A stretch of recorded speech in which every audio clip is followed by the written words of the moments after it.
안녕하세요. 우리 주 예수님의 은혜가 함께 하시기를 빕니다. 오늘도 하나님께 예배하시며 우리에게 주어진 삶을 거룩하게 살아가기를 다짐해 봅시다. 먼저 사도신경으로 우리의 신앙을 고백하겠습니다. 나는 정의하신 아버지 하나님, 천지의 창조주를 믿습니다. 나는 그의 유일하신 아들, 우리 주 예수 그리스도를 믿습니다. 그는 성령으로 잉태되어 동정녀 마리아에게서 나시고 본디오 빌라도에게 고난을 받아 십자가에 못 박혀 죽으시고 장사된 지 사흘 만에 죽은 자 가운데서 다시 살아나셨으며 하늘에 오르시어 전능하신 아버지 하나님 우편에 앉아 계시다가 거기로부터 살아있는 자와 죽은 자를 심판하러 오십니다. 나는 성령을 믿으며 거룩한 공교회와 성도의 교제와 죄를 용서받는 것과 몸의 부활과 영생을 믿습니다. 아멘. 찬송가 214장, 옛날 찬송가로는 349장, 나 주의 도움 받고자 우리 1절 부르고 기도하겠습니다.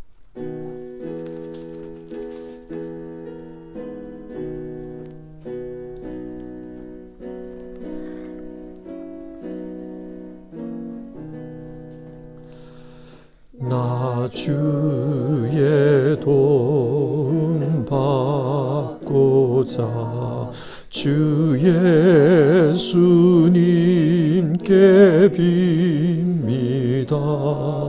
그 구원 허락하시사 날 받아 주소서. 내 모습 이대로 주 받아 주소서. 날 위해 돌아가신 주 날 받아 주소서. 같이 기도하겠습니다. 사랑이 많으신 하나님, 오늘도 우리에게 새로운 한 날을 허락해 주시고 하나님 앞에 예배하며 살게 해주셔서 감사를 드립니다. 우리의 모습 그대로 보면은 참 연약한 존재이고 허물 많은 존재이지만 하나님께서 우리를 하나님의 자녀로 보아주시고 또 의롭다 인정해 주심으로 우리 모두는 하나님 앞에서 거룩한 자로 살게 되었습니다. 이 모든 일은 우리 주 예수님의 십자가 공로가 있기 때문입니다. 예수님의 십자가가 없었다면 우리는 감히 주님 앞에서 의롭다 인정받을 수 없습니다. 주님, 내 자신의 모습이 더 잘 보일 때마다, 연약함이 보이고 허물이 보일 때마다 우리 주 예수님의 그 십자가를 생각하며 사는 우리 모두 되게 하옵소서. 십자가 속에서 드러난 하나님의 사랑을 생각하고 그 하나님의 사랑에 감격하며 또 그 하나님 사랑에 감사하며 그 사랑에 응답하며 사는 우리 모두 될 수 있도록 도와주시옵소서. 오늘도 예배하는 우리 성도님들의 그 삶 속에 하나님의 은혜가 임하기를 바라고 하나님의 사랑에 응답하며 살고자 할 때 주여 그 삶을 주님께서 축복해 주옵소서. 많은 열매가 맺히는 인생 되게 하옵소서. 예수님의 이름으로 기도드립니다. 아멘. 오늘 읽으실 성경 말씀은 로마서 12장 3절부터 8절까지 말씀입니다. 12장 3절에서 8절 한 절씩 교독하겠습니다.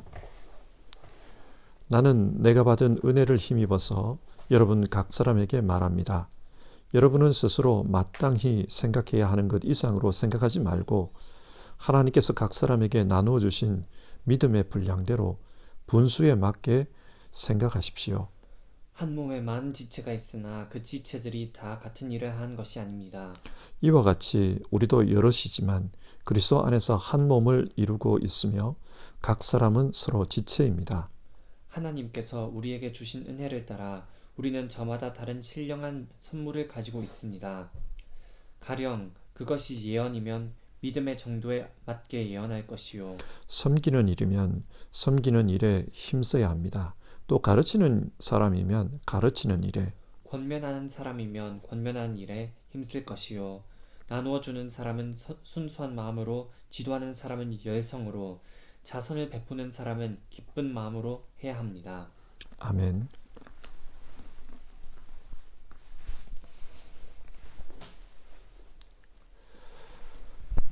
로마서 12장부터는 그리스도인은 어떻게 살아야 하는가, 그 문제에 대해 말씀합니다.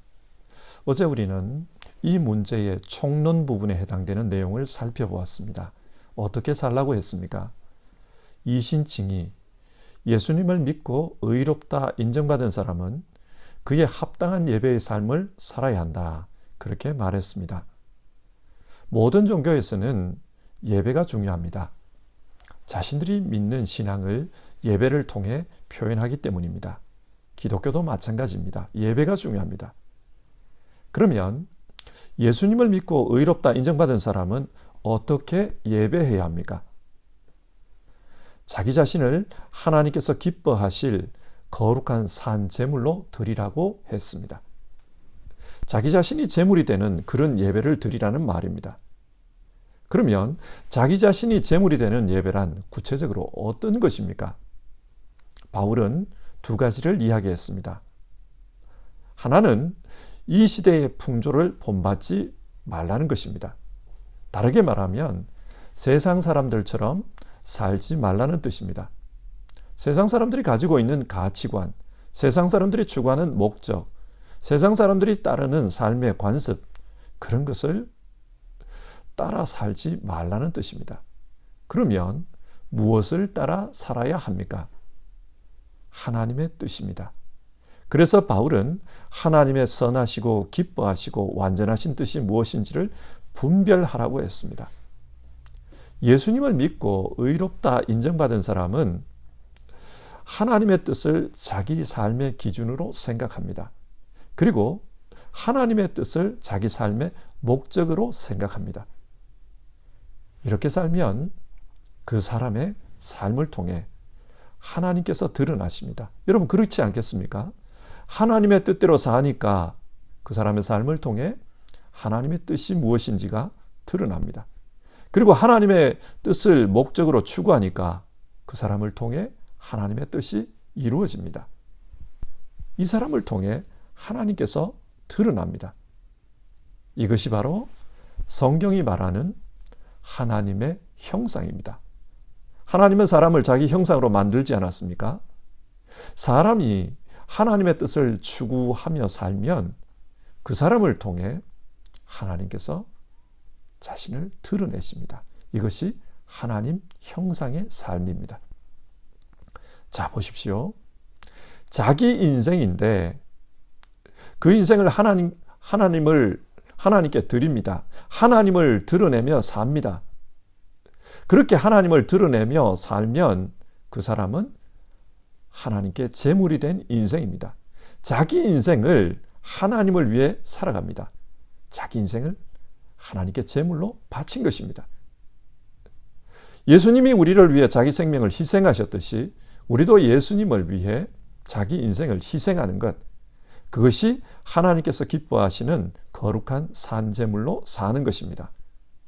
그리고 그것이 하나님이 원하시는 예배입니다. 자, 이런 총론을 말한 후 바울은 두 가지의 강론을 말합니다. 하나는 이런 예배의 삶을 공동체, 신앙 공동체 안에서 어떻게 실천할 것인가 하는 것이고, 또 다른 하나는 일반 사회에서는 어떻게 실천할 것인가 하는 것입니다. 그것이 12장과 13장의 내용입니다. 그러면 오늘은 신앙 공동체 안에서 어떻게 예배의 삶을 실천할 것인가, 그 부분에 대해서 살펴봅시다. 3절입니다. 나는 내가 받은 은혜를 힘입어서 여러분 각 사람에게 말합니다. 여러분은 스스로 마땅히 생각해야 하는 것 이상으로 생각하지 말고 하나님께서 각 사람에게 나누어 주신 믿음의 분량대로 분수에 맞게 생각하십시오. 여러분, 신앙 공동체 안에서 예배의 삶을 어떻게 실천하라고 합니까? 믿음의 분수대로 생각하고 행동하라는 것입니다.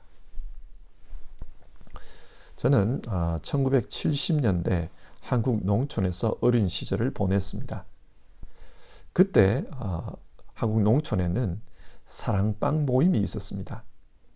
농사일이 없는 겨울 저녁을 먹고 나면 동네 아저씨들이 우리 집에 오셔서 그렇게 노셨습니다.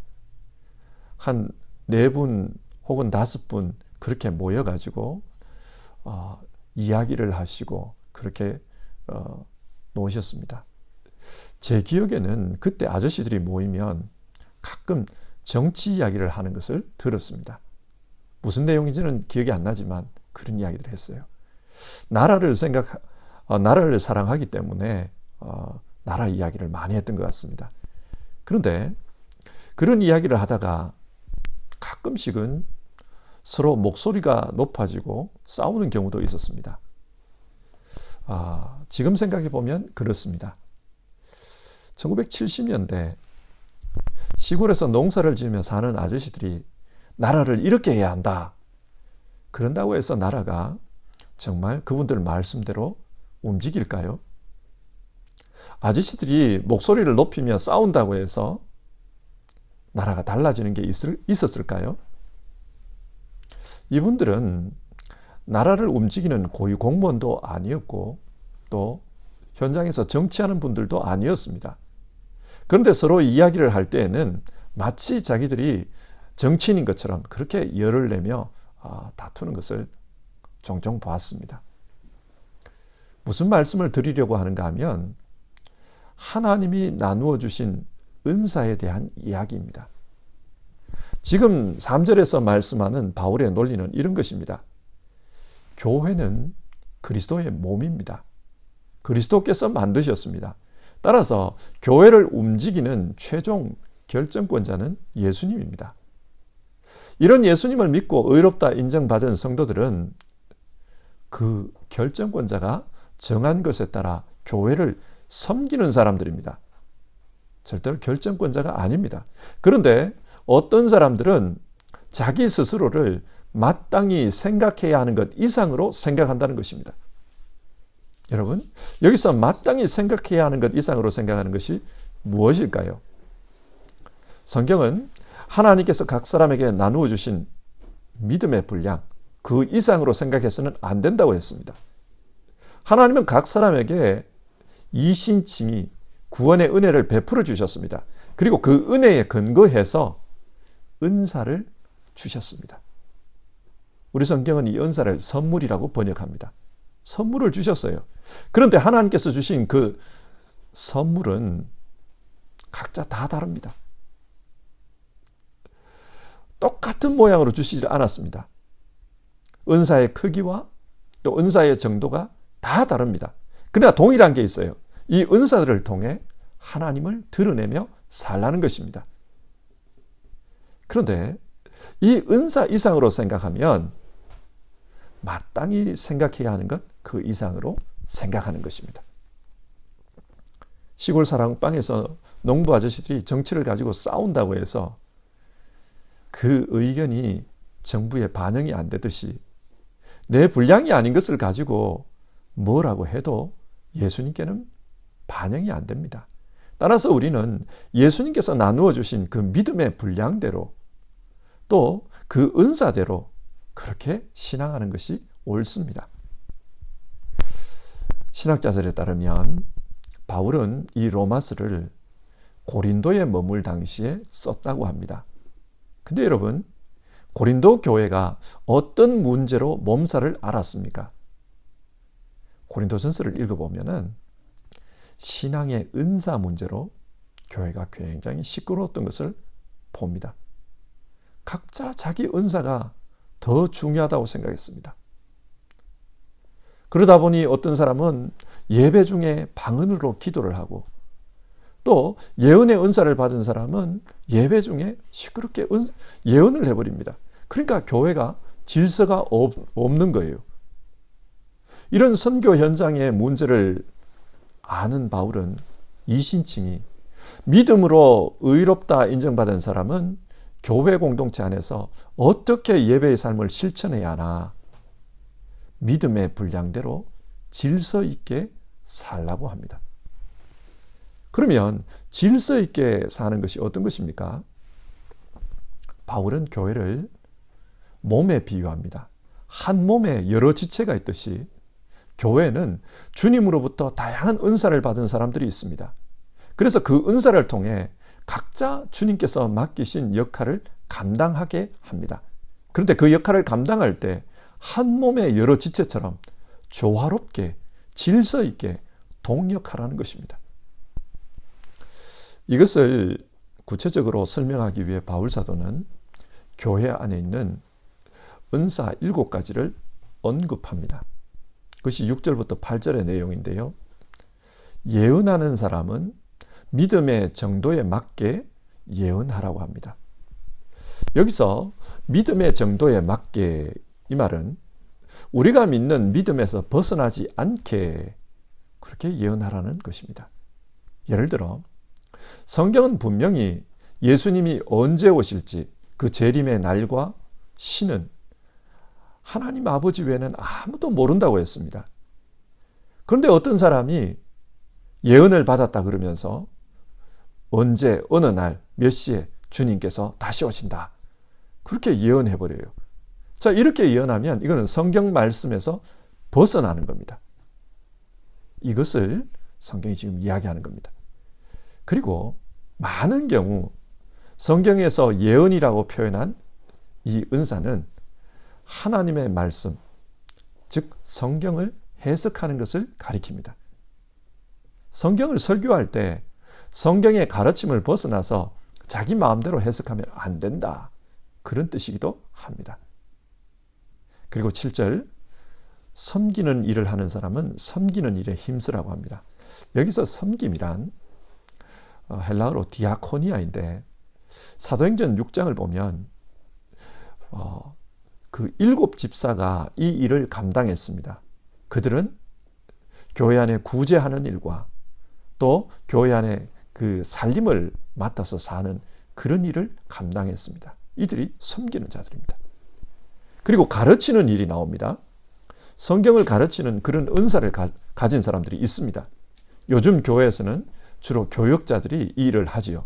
그러나 교역자 외에도 성경을 아주 은혜롭게 또 재미있게 그렇게 잘 가르치는 분들이 있습니다.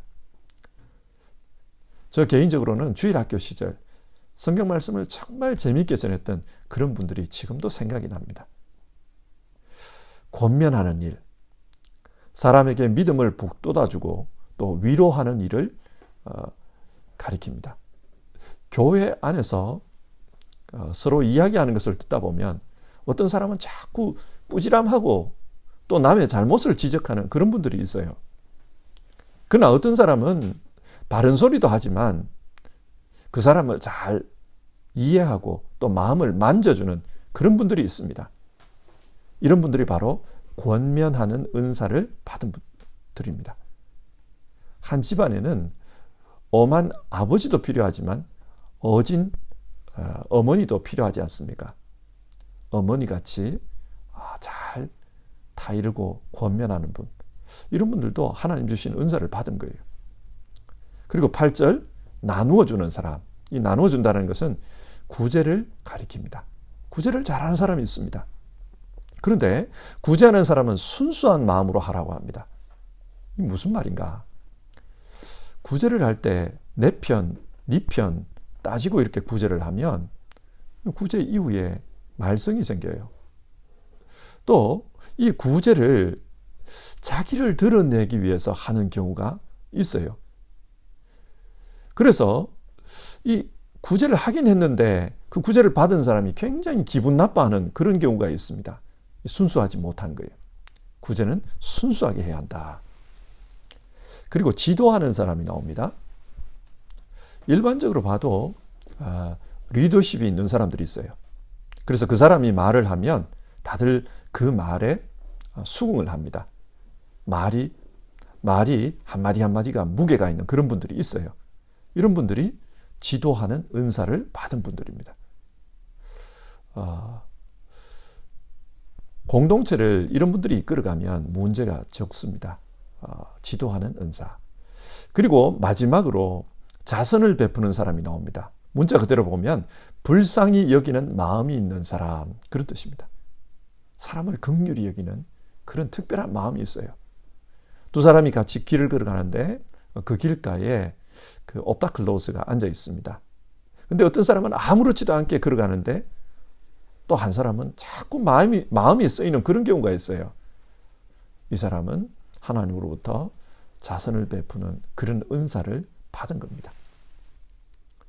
자, 오늘 이 말씀을 한번 정리해 봅시다. 예수님을 믿고 의롭다 인정받은 사람은 자기 자신을 하나님이 기뻐하시는 거룩한 산 제물로 드리라. 그것이 우리가 드릴 합당한 예배다. 그렇게 말했습니다. 그러면 이 예배의 삶을 신앙 공동체 안에서 어떻게 실현할까? 오늘 본문은 이 질문에 대한 답입니다. 어떻게 실현하는가? 성경은 하나님께서 나누어 주신 믿음의 분량대로 각자 자기 은사에 따라 그렇게 하나님을 섬기라고 합니다. 다르게 표현하면 하나님께 받은 은사대로 교회를 섬기되 질서 있게 섬기라는 말입니다. 자기 자신을 너무 과대평가하거나 자기 은사를 너무 대단하게 생각해서 질서를 깨뜨리면 그것은 옳지 않습니다. 교회에 왜 분쟁이 있습니까? 왜 혼란이 발생합니까? 교회 주인은 예수님입니다. 예수님의 영광이 드러나야지 자기 생각, 자기 영광을 드러내려고 해서는 안 됩니다. 저도 교회 일을 하다 보니까 그래요. 어떤 A라는 분이 말씀을 하는데 그분 말씀을 들어보면 다 맞는 말이에요. 그런데 교회 안에 B라는 분은 그와는 전혀 다른 생각을 해요. 근데 이 B라는 분의 말씀도 일리가 있어요. 그래서 A라는 분의 말을 들어버리면 B라는 사람이 실족해요. B를 들으면 A가 실족해요. 그런데 A라는 사람이 이렇게 생각하기 때문에 당신 말을 못 들어줍니다. 이런 말을 못 해요. 그렇습니다. 전체를 보다 보면은 좀 그런 게 보여요. 우리 역시 마찬가지입니다. 내가 볼 때는 옳습니다. 그런데 내 생각이 옳다고 막 이렇게 해버리면 전체의 질서가 깨질 수 있습니다. 그래서 성경은 주님을 위해서 주님께서 자기에게 맡겨주신 자리를 잘 알아야 된다. 그런 이야기를 하고 있는 겁니다. 또 어떻게 이 예배의 삶을 실천해야 되나? 하나님께서 내게 주신 은사가 무엇인지를 잘 알아야 합니다. 그래야 이 은사를 통해 하나님의 영광을 드러낼 수 있습니다. 우리 자신을 하나님께서 기뻐하실 거룩한 산 제물로 드린다는 것은 내 은사를 통해 하나님의 영광이 드러나도록 하는 것입니다. 내가 가장 나답게 살 때 하나님께서 영광을 받으십니다. 내가 가장 잘할 수 있는 것, 내가 가장 좋아하는 것, 그것을 통해 하나님을 섬기도록 하나님은 만들어 주셨습니다. 우리가 그것을 찾아서 그걸 통해 감사하며 기쁘게 섬길 때 하나님의 영광이 드러납니다. 바라기는 우리 모두가 각자 자기의 은사로 그렇게 하나님의 영광을 드러낼 수 있었으면 좋겠습니다. 그리고 한 몸의 다양한 지체처럼 서로 질서를 지키고 또 연합함으로 이해함으로 하나님의 뜻을 이룰 수 있기를 바랍니다. 이것은 쉽지 않습니다. 그렇기 때문에 성경은 제물이 되라고 합니다. 이것이 자기 자신을 하나님께서 기뻐하시는 산제물로 드리는 것이다. 성경 그렇게 말합니다. 우리가 이렇게 해서 하나님의 영광을 드러냈으면 좋겠습니다. 214장 나주의 도움 받고자 우리 4절 부르고요. 같이 기도하겠습니다.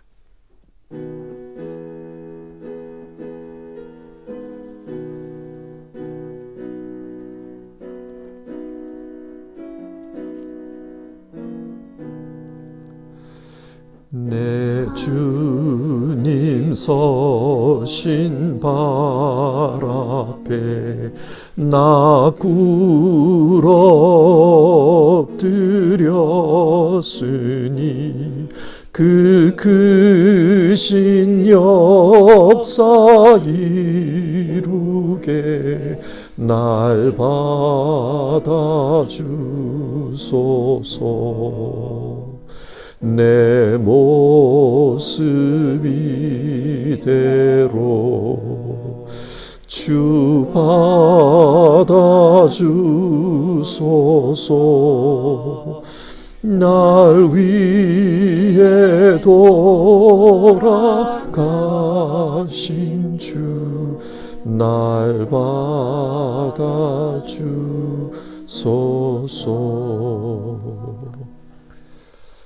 우리 같이 기도합시다.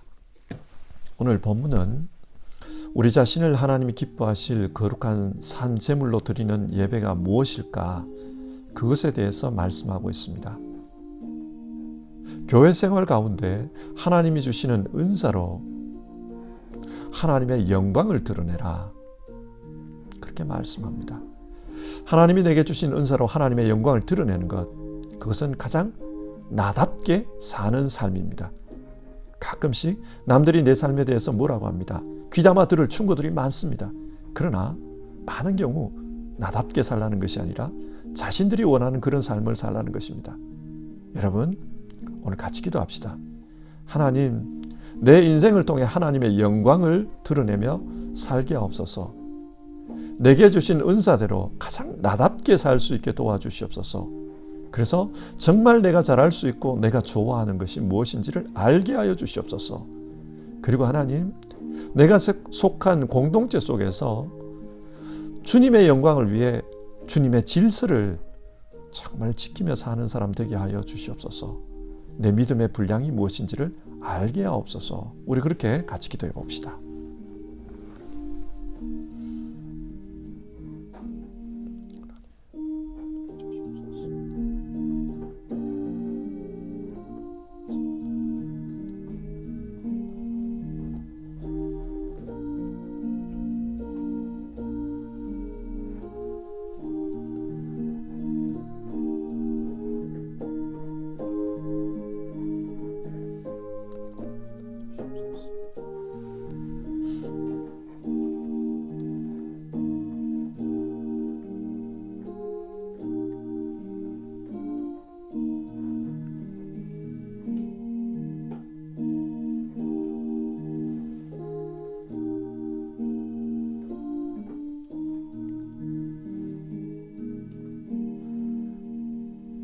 하나님, 오늘 성경은 우리의 신앙 공동체 안에서 정말 하나님 앞에 마땅히 드려야 할 합당한 예배가 무엇인지 그것에 대해서 이야기해 주는 것을 보았습니다. 우리 자신을 하나님께서 기뻐하실 거룩한 산제물로 드리는 예배란 하나님께서 우리에게 주신 그 은사를 통해 하나님의 영광을 드러내는 것이다. 오늘 성경은 그렇게 말합니다. 하나님께서 우리 각자에게 주신 은사가 무엇인지를 잘 알게 하여 주시옵소서. 내가 가장 잘할 수 있는 것, 그리고 내가 가장 감사하며 기뻐하며 할 수 있는 일이 무엇인지를 알게 하여 주시옵소서. 그리고 이 은사를 통해 하나님을 드러낼 수 있게 도와주시옵소서. 이 은사를 통해 하나님 앞에 거룩한 산제물이 될 수 있는 그런 신앙생활을 할 수 있도록 도와주시옵소서. 또 하나님, 한 몸에 여러 지체가 있는 것처럼 서로 다른 은사들이 어떻게 질서를 이루고 조화를 이루는가, 그게 참 중요하다고 성경은 말합니다. 나와 다른 사람과 함께 사는 것, 나와 생각이 다르고 나와 은사가 다르고 나와 기능이 다르고 그런 사람과 함께 사는 것, 주여 그 가운데 우리에게 지혜를 주셔서 한 몸의 다양한 지체처럼 서로 연합하고 서로 조화를 이루며 살 수 있는 길들을 깨닫게 하여 주시옵소서. 내 뜻에는 내가 맞지만 그러나 예수님의 입장에서 보면은, 또 전체의 입장에서 보면 또 다른 것이 맞을 수도 있다. 우리가 그걸 이해하고 서로 용납하며 신앙생활을 할 수 있도록 도와주시옵소서. 하나님 아버지, 우리 자신을 통해 하나님을 드러내기를 원합니다. 정말 우리 모두 그런 삶을 살게 하옵소서. 그리고 우리 성도님들 각자 자신의 신앙생활을 통해 하나님 앞에 감사와 기쁨이 있는 그런 신앙하게 하옵소서. 보람이 있는 신앙생활을 하게 하옵소서. 주여 우리를 도와주시옵소서. 예수님의 이름으로 기도드립니다. 아멘. 하늘에 계신 우리 아버지, 아버지의 이름을 거룩하게 하시며 아버지의 나라가 오게 하시며 아버지의 뜻이 하늘에서와 같이 땅에서도 이루어지게 하소서. 오늘 우리에게 일용할 양식을 주시고 우리가 우리에게 잘못한 사람을 용서하여 준 것 같이 우리 죄를 용서하여 주시고 우리를 시험에 빠지지 않게 하시고 악에서 구하소서. 나라와 권능과 영광이 영원히 아버지의 것입니다. 아멘.